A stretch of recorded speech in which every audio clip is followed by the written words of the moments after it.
Anda berminat nak kaji emas, nak tahu pergerakan harga emas, berapakah prestasi emas yang sebenarnya? Walaupun saya tak berapa suggest cara ini, hari ini saya nak ajar. Tonton video saya ini sampai habis, jangan lupa save supaya dia tak hilang daripada FYP anda. Pertama sekali, anda kena pergi ke laman web Gold Price. Di situ, anda akan tengok ada banyak sangat pilihan.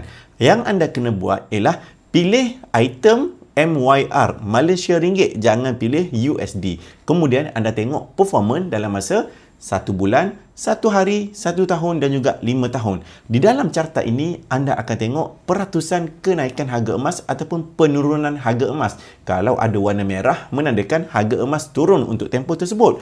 Kalau ada warna hijau, menandakan kenaikan harga emas untuk tempoh tahun tersebut.